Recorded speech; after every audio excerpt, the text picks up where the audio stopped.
Hello traders, welcome back to your channel on point trading. आज इस video में हम लोग सीखने वाले हैं इंट्राडे के अंदर एक स्टॉक स्ट्रेटजी। इसे गैप रिजेक्शन स्ट्रेटजी भी कहते हैं और ट्रैप स्ट्रेटजी भी कहते हैं। तो चलिए सीखते हैं। तो सबसे पहले गैप रिजेक्शन होता क्या है। अब जैसे कि कल की कोई कैंडल बनी है, डेली कैंडल, ठीक है, और आज कैंडल जो है वो गैप अप ओपन हुई है, ठीक है।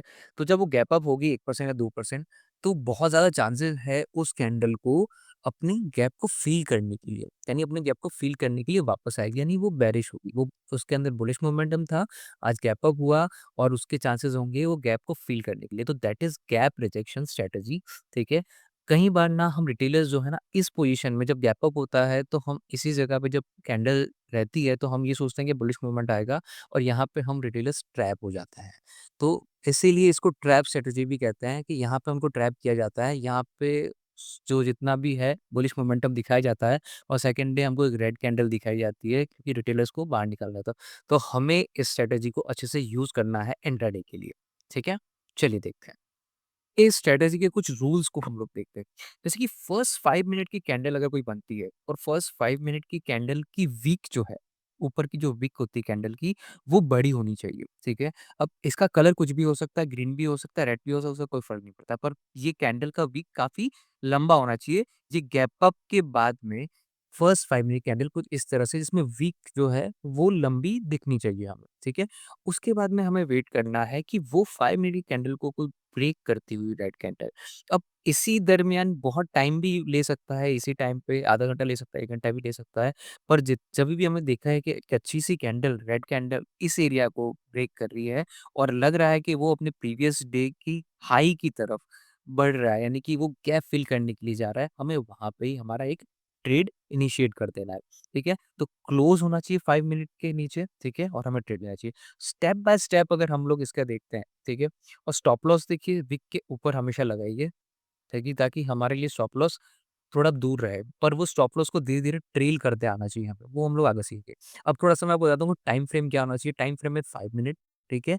और हमेशा ये देखिए कि वो 5 मिनट में किसी सपोर्ट एंड रेजिस्टेंस हमेशा ऑलवेज़ देखिए अगर रेजिस्टेंस के पास में अगर वो खुला है, तो उसके ज़्यादा चांसेस होते हैं कि वापस से वो गैप फिल करेगा, ठीक है? तो ये भी हमें देखना है और एंट्री के रूल्स ऐसा है कि स्टॉक एटलीस्ट 1% से 2% या 2-3% भी गैप अप होना चाहिए। तो हमें इंट्राडे में ऑलमोस्ट हमें क्या चाहिए, हमें 1% से 2% का हमें कोई ट्रेड चाहिए, तो वो जब 2% ऊपर होगा तभी वो गैप फिल करने के लिए नीचे आएगा, ठीक है? तो ये हमारा रूल नंबर 1 है। 5 मिनट की कैंडल रिजेक्शन होनी चाहिए, विक जो मैंने आपको बोली है, ये काफ़ी बड़ी होनी चाहिए।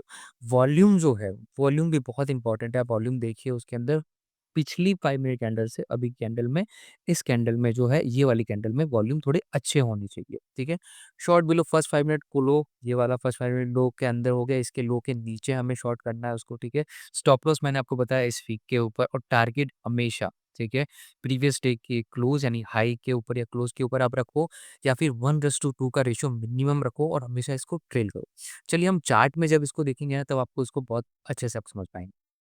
तो देखिए पहला एग्जांपल ओला इलेक्ट्रिक देखते हैं, रिसेंट टाइम के ही हम लोग देखेंगे, ज़्यादा पीछे हम लोग बैक टेस्ट करने नहीं जाएँगे।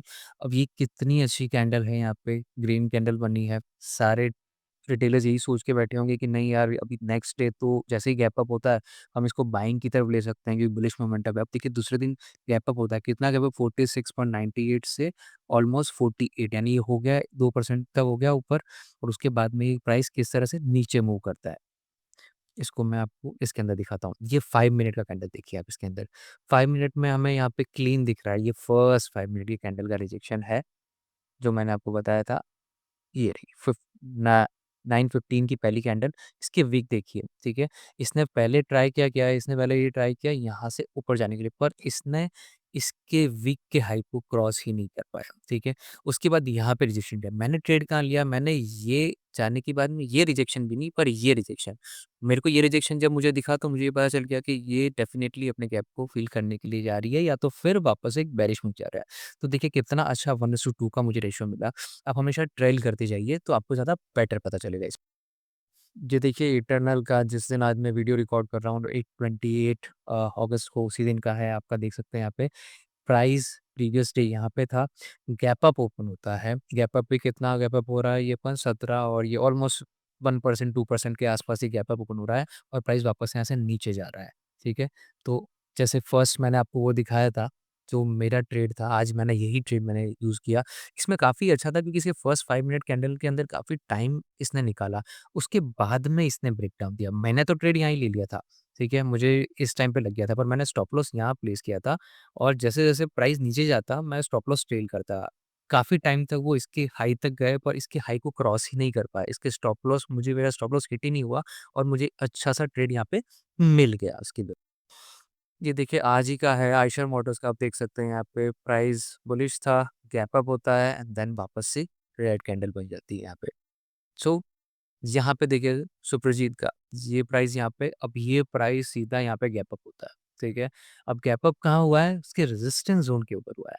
तो ये वाला ट्रेड काफ़ी अच्छा ट्रेड मिलता है अगर price gap up resistance rates पे ऊपर होता है, तो मीनव्हाइल उसका वापस से रिजेक्ट होना डेफिनिटली ज़्यादा चांसेस उसके बनते हैं। तो ये ट्रेड देखिए किस तरह से बना है, इसका भी वीक देखिए। इन कैंडल्स का गैप अप के बाद में किस तरह से विक ऊपर कितना बढ़ा है। इसके अंदर इतने बड़े विक को मैं स्टॉप लॉस नहीं लगा सकता था, ठीक है? तो मैंने जो जैसे भी इसका रिजेक्शन हुआ तो रिजेक्शन कैंडल भी काफ़ी लंबी थी, तो मैंने यहाँ पे इसके आस-पास ही मेरा स्टॉप लॉस लगाया। देखिए जिस कैंडल का विक काफ़ी लंबा हो, उतना लंबा स्टॉप लॉस हमें लगाने का कोई मतलब नहीं है। थोड़ा-सा रिस्क रिवॉर्ड हमें देखना पड़ेगा, रिस्क के सामने रिवॉर्ड कितना मिल रहा है तो ही हम करें। मैंने फर्स्ट यहाँ ये कैंडल लेके इस कैंडल के थोड़े हाई के ऊपर ही मैंने यहाँ पे स्टॉप लॉस लगाया था और जैसे प्राइस यहाँ गया मैंने इसको स्टॉप लॉस किया और प्राइस जैसे नीचे गया मैंने इसको स्टॉप लॉस बना दिया। मैंने इसको ट्रेल किया यहाँ पे, ठीक है? तो मुझे यहाँ तक तो 1:2 का रेशियो अच्छा-सा मिल गया था, इसलिए मेरा ट्रेड यहाँ पे कंप्लीट हो जाता है वैसे तो। अब इस स्ट्रैटेजी के साथ-साथ अगर मेरा आरएसआई डाइवर्जेंस वाला वीडियो देखा है, तो अगर आप आरएसआई डाइवर्जेंस भी इसको ऐड करते हैं, वीवैप रिजेक्शन भी अगर आप ऐड करते हैं, तो आपकी काफ़ी अच्छे चांसेस बन जाते हैं ट्रेड को प्रॉफिटेबल ले जाने के लिए। और किस तरह से इसको और एडवांस रूप में आप ट्रेडिंग सेटअप क्रिएट कर सकते हैं। ये सिर्फ़ और सिर्फ़ ट्रेडिंग आप गैप रिजेक्शन के ऊपर कर रहे हैं, पर आप कुछ इंडिकेटर के थ्रू उसको अपने आप को कॉन्फिडेंट दे सकते हैं कि yes I am in the right trade, ठीक है? अब ये स पॉइंट होता है कि हमें गैप अप ट्रेड देखने कैसे बहुत सिंपल है। 9:15 को जब चालू होता है 9 बज के 7 मिनट को हमें ये पता चल जाता है कि आज कौन से स्टॉक्स गैप अप हुए हैं। हमें कुछ प्रीवियस वीक या कुछ भी अपने स्टॉक्स को एक सेलेक्ट वॉच लिस्ट में देखना है और ये देखना है कि जब ये स्टॉक्स ऊपर होंगे या गैप अप होंगे तो किस में ज़्यादा चांसेस है कि वो गैप फिल करे, ठीक है? तो इसी तरह से इस वीडियो को पसंद आया तो प्लीज़ लाइक कीजिए, सब्सक्राइब कीजिए और कुछ इस तरह की वीडियोज़ मैं बनाते रहूँगा आपके लिए स्ट्रैटेजीज़ में लिए, ठीक है? Please do like and subscribe. मिलते हैं नेक्स्ट वीडियो में। Thank you so much guys. Thank you.